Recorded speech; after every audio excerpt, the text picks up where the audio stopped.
जय श्री कृष्णा दोस्तों, हर हर महादेव। कैसे हैं आप सब? स्वस्थ और सुरक्षित होंगे। दोस्तों, भरला नवमी, भड़रिया नवमी प्रतिवर्ष आषाढ़ शुक्ल नवमी को ही मनाया जाता है। नवमी तिथि होने से इस दिन गुप्त नवरात्रि का समापन होता है और पौराणिक शास्त्रों के अनुसार भरड़िया नवमी का दिन भी अक्षय तृतीया के समान ही महत्व रखता है। इसे अबूझ मुहूर्त ही मानते हैं। इस दिन किसी भी प्रकार की सभी प्रकार की शुभ गतिविधियां आयोजित की जाती है। नवमी मुख्य रूप से विवाह जैसे शुभ कार्यों के लिए जनमानस के बीच अधिक प्रसिद्ध है और हिंदू मान्यताओं के अनुसार सनातन धर्म में देवशोनी एकादशी के बाद 4 महीने के लिए मांगलिक एवं शुभ कार्य नहीं किए जाते हैं और देवशोनी एकादशी से भगवान विष्णु चातुर्मास के लिए गहरी योग निद्रा में चले जाते हैं। तत्पश्चात भगवान विष्णु सीधा देवउठनी एकादशी पर चातुर्मास समाप्ति के साथ योग निद्रा से जागृत होते हैं। उसके पश्चात शुभ एवं मांगलिक कार्य फिर से प्रारंभ हो जाते हैं। इस दिन भगवान लक्ष्मी नारायण की पूजन की जाती है और किसी किसी जगह इस दिन व्रत भी रखा जाता है। भरड़िया नवमी को बहुत ही अलग अलग नाम दिए जाते हैं। कहीं भादरिया नवमी भी कहते हैं, कहीं भरली नवमी भी कहते हैं और कहीं बदरिया नवमी के नाम से जाना जाता है।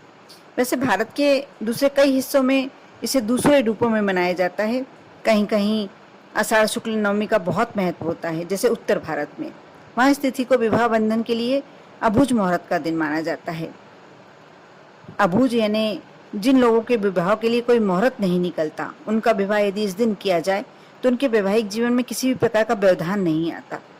कहने का अर्थ यह है कि बिना किसी चिंता के इन विशेष तिथियों पर मांगलिक कार्य संपन्न किए जा सकते हैं।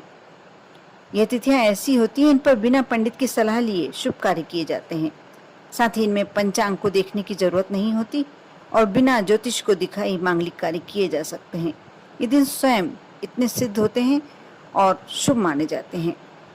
जैसे इसमें कई दिन आते हैं, जैसे बसंत पंचमी, फाल्गुन पक्ष की शुक्ल पक्ष की द्वितीया, रामनवमी, जानकी नवमी, पीपल पूर्णिमा यानी बैसाख माह की पूर्णिमा, गंगा दशमी, ज्येष्ठ मास की शुक्ल दशमी और अंत में भरड़िया नवमी। शास्त्रों के अनुसार भरड़िया नवमी के दिन भगवान लक्ष्मी नारायण जी की पूजन और कथा कही जाती है।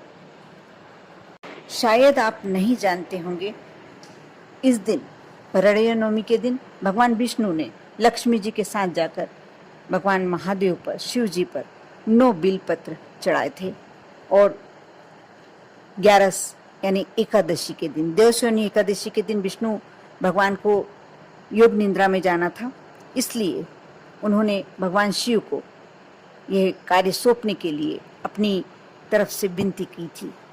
आप कोई भी विनती यदि 9 बेलपत्र भगवान शिव पर भरड़िया नवमी के दिन चढ़ाते हैं, समर्पित करते हैं और अपनी इच्छा, अपनी मनोकामना करते हैं, आपकी वह मनोकामना अवश्य पूरी होती है।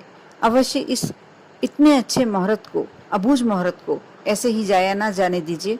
और जो भी कोई विशेष इच्छा है, जिन लोगों का विवाह संबंध नहीं हो पा रहा, उन लोगों के लिए श्रेष्ठ और कोई भी कार्य जो आपका बहुत समय से रुका हुआ है, आप 9 बिलपत्र ले जाइए और भगवान शिव के मंदिर में जाकर किसी भी समय कार्य कर सकते हैं। दिन से लेकर शाम तक आप जाइए और भगवान शिव पर 9 बेलपत्र समर्पित करके अपने मन की इच्छा कहिए, वहाँ विनती कीजिए, आपकी वह इच्छा अवश्य पूरी होगी। दोस्तों, बहुत ही ब्रह्मास्त्र का कार्य करेगा, ये बहुत ही अचूक उपाय है।